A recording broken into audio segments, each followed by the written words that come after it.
ఓసీ3 బ్లాస్టింగ్ల ప్రభావంతో పరశురాంపల్లి గ్రామంలో ఓ నివాస గృహానికి చెందిన గోడ ఒక్కసారిగా కూలిపోయింది. ఘటన సమయంలో ఇంట్లో ఉన్న కుటుంబ సభ్యులు తీవ్ర భయాందోళనకు గురయ్యారు. అదృష్టవశాత్తు ఎలాంటి ప్రాణ నష్టం జరగలేదు.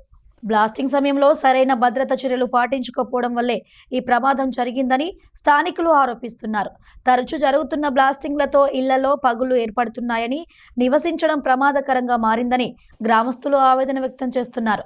ప్రమాదం సమయంలో తమ అమ్మమ్మ బయటికి వెళ్లడంతో అదృష్టవశాత్తు ప్రాణాలతో బయటపడిందన్నారు.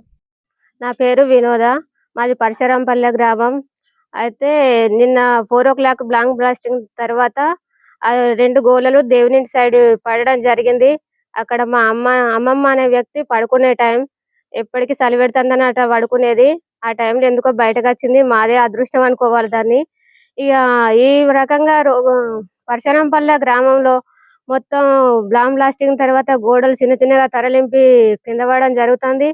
ఎమ్మెల్యే గారు మమ్మల్ని ఒక్కసారి కరుణించి, ఒకసారి మా ఊరు గురించి ఆలోచించి ఇదన్నా మాకు న్యాయం జరిపించాలని కోరుకుంటున్నాం. కాగా పరశురాంపల్లి గ్రామ సర్పంచ్ ఉడత సాంబయ్య ఘటన స్థలాన్ని పరిశీలించి మాట్లాడారు. బాంబ్ బ్లాస్టింగ్ తో పరశురాంపల్లి గ్రామస్తులు తీవ్ర ఇబ్బందులు పడుతున్నారని, మరోవైపు డంపింగ్ యార్డు అతి సమీపంలో ఉండడంతో ప్రజలు రోగాల బారిన పడుతున్నట్లు తెలిపారు.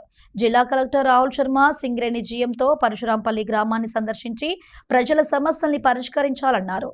పరశురాంపల్లి గ్రామ పంచాయతీ సర్పంచ్ నేను ఉడత సాంబయ్యను. మరి పరశురాంపల్లి గ్రామంలోని ఓసీ3 గ్రామ ప్రాంతమైన పరశురాంపల్లి గ్రామంలో నిన్న సాయంత్రం బ్లాస్టింగ్ 4 గంటల ప్రాంతంలో బేతిమల్లక్క అనే వాళ్ళ ఇల్లు నిన్న సాయంత్రం బ్లాస్టింగ్ అయిన తర్వాత గోడ కూలిపోవడం జరిగింది. ప్రమాదవస్తు ఆ గోడ కూలిన సమయంలో అక్కడ ఇంటి ఆ బేతిమల్లక్క అనే ఆమె నుంచి ఆడ రోజు పండుకునేది. అప్పుడు ఆమె నుంచి లేచి బయటికి వెళ్ళడం జరిగింది. అది అదృష్టవస్తు భావించుకుంటూ మరి అలాంటి ప్రమాదాలు జరగద్దు అంటే ఈ బ్లాస్టింగ్ టైంలో చాలా వైబ్రేషన్కు లోనై దాదాపు పాత గోడల ఇండ్లన్నీ కూడా చాలా కూలిపోవడం జరుగుతుంది.